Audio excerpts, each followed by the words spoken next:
I think in China there are lots of concerns about President-elect Trump. Of course, there are lots of uncertainties on his policy.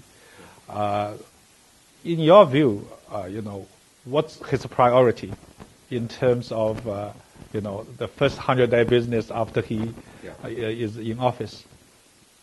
I think the difficulty is that none of us really know what President Trump will be like, because he acts in ways which are outside the normal rules of behavior or international diplomacy. He simply does things, he sends out tweets, and he said many contradictory things. And I think we're all going to have to get used to the fact that he will upset people in all sorts of ways by that behavior.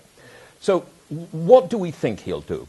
I mean, obviously he has talked about having a fiscal boost to the American economy, and I think that's one of the things that will occur. So I think the fiscal stimulus will be inefficient, but I still think it'll have some beneficial effect on the global economy. Now, the adverse thing that he could do, of course, is flip into some very strong protectionism. My own best guess is that he's not going to suddenly put huge tariffs against Chinese goods or tear up NAFTA. I think he'll take a set of symbolic acts, which we've seen already, not going ahead with TTP, probably not going ahead with TTIP, picking some fights on particular issues like steel imports. I wouldn't be at all surprised if China and USA get into a bit of a... Sure. I mean, we also noticed that, some policy inconsistency within President Trump's policy, right? For example, on one hand, as you mentioned, he will do tax cut, but on the other hand, he will increase its expansion on infrastructure investment.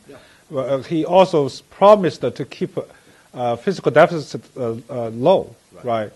So do you think which one is real? I mean, tax cut is more real than, debt control? I am pretty sure that the tax cut is for real, because let's be clear, the Republicans now hold both houses of Congress. The Republicans always want to do tax cuts because they want to reduce the size of the state.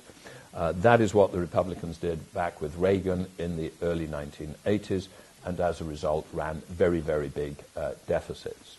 Mm-hmm. Sure. So, you also mentioned that rising income inequality as a result of globalization, right? And also, in the U.S., there are shrinking middle-class people.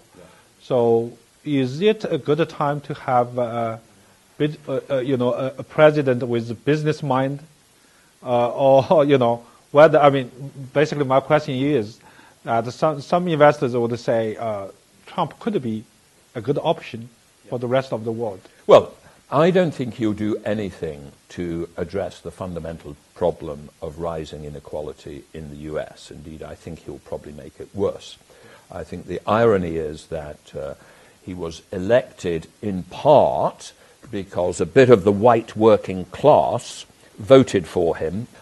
They voted for him in part because they feel they've lost out from globalization or they've lost out from technology. And by the way, I think it's very important to realize that although globalization is one of the drivers of increasing inequality, my own feeling is that technology is an even bigger driver. Now, I think that has helped him get elected, but I don't think his administration, which we can see is made up of, this is going to be the richest cabinet, I think, ever in American history. It's full of business people. I think there will be no tax cuts for real lower income people. I think that will be very small. And I think there will be a dismantling of bits of the Affordable Care Act, Obamacare as it is known, which will be to the disadvantage of some lower income people. So my suspicion is that at the end of 8 years of Trump presidency, the level of inequality in America may be higher than it was before, even if the economy gets a temporary boost. So let's move on to Europe. Yeah. The key concerns here in China is that political uncertainty, right? Yeah. Italian election, France, referendum tomorrow, election in Netherlands, France, Germany, yeah. Right? So do you think that should we worry about the political risks in Europe? I think the fundamental problem that Europe has is that the Eurozone is an incomplete monetary union with one central bank but multiple countries. It doesn't have a central budget. It can't really provide a fiscal stimulus if a fiscal stimulus is needed. It can't do what China has done this year to provide a stimulus to the economy. It has very different economic performance between, for instance, and clearly we have the same stresses in Europe that we have in the US about rising inequality, people whom we feel that they've lost out from a globalization, but with a particularly strong bit in Europe, which is related to mass immigration. So if you put together this large migration flow, there is huge potential for political instability.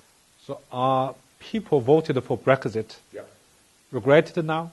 Or will that provide some like a hint to Italian votes, right? So I think, although I very much regret it, I think we have to accept that we are now going to negotiate a new relationship with the European Union in which we will formally not be part of the European Union. I think the worry is that it's not clear that our government really has a vision of how to get there.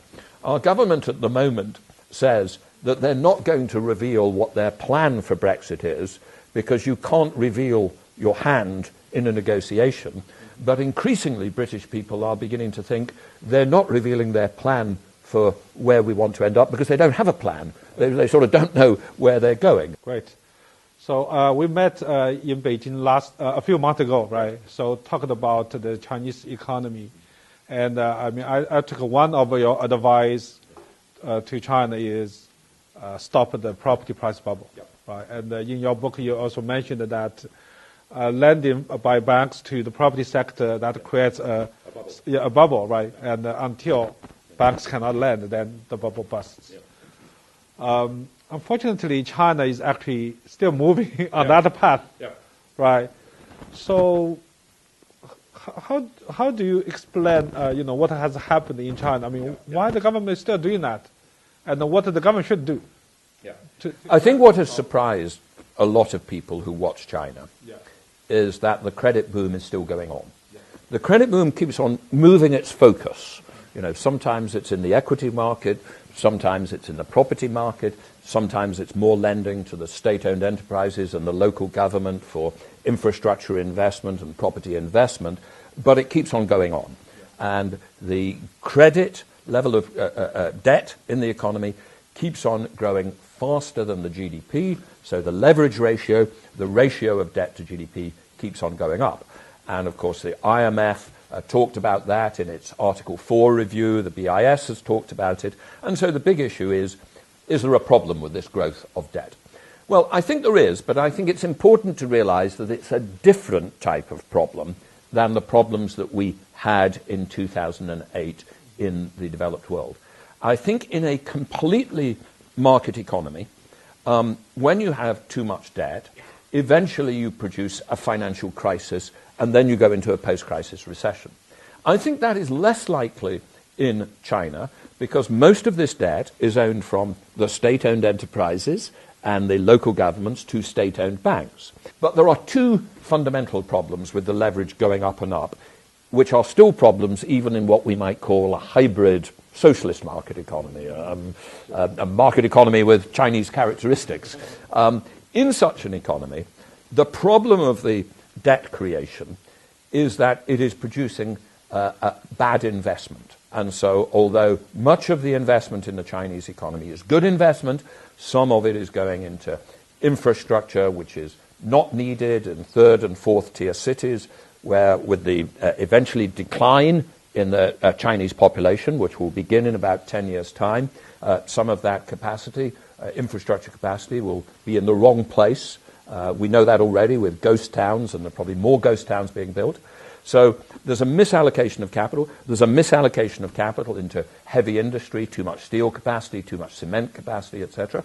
And that's a sort of disadvantage for the economy. Now, there's some advantages because it keeps employment up in particular regions, and the government needs to decide what is the balance between employment creation in regions and the disadvantage of misallocation.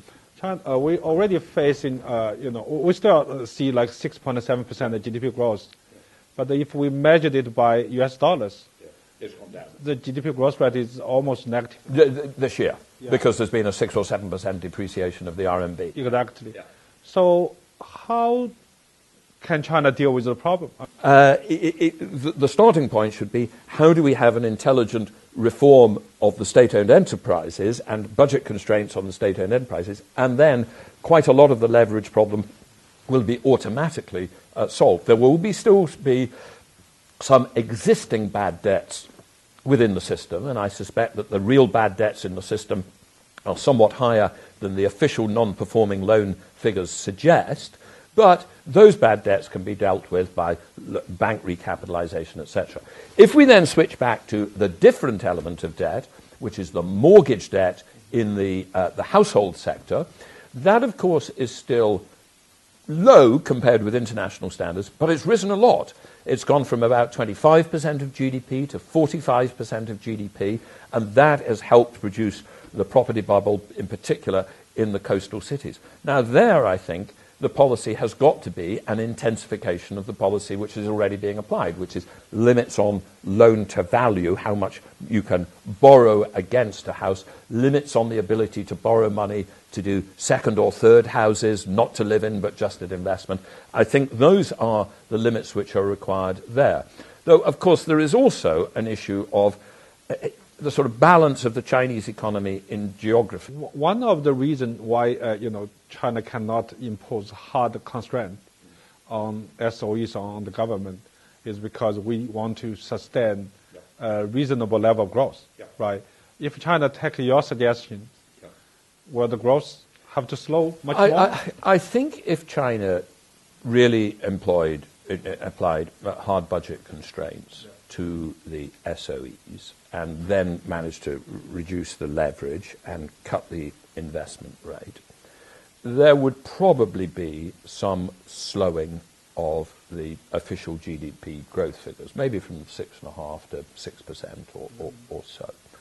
So I think the optimal vision for the Chinese economy is a slightly lower growth rate, down a bit, and decrease in the investment, particularly taking the malinvestment out of the situation. Now, I think the challenge in that is a regional challenge, because you could have that rebalance, and some people would say, yes, okay, but you're going to end up with more consumption in Shenzhen and Guangzhou and Shanghai and lots of other successful cities down the coasts and the inland areas, but we're going to lose jobs in Shaanxi, and in the northeast, etc., to achieve the rebalance in the Chinese economy, which is required to really move it onto the next stage of development, going up the value chain and becoming not only a middle-income country, but then a upper middle-income country.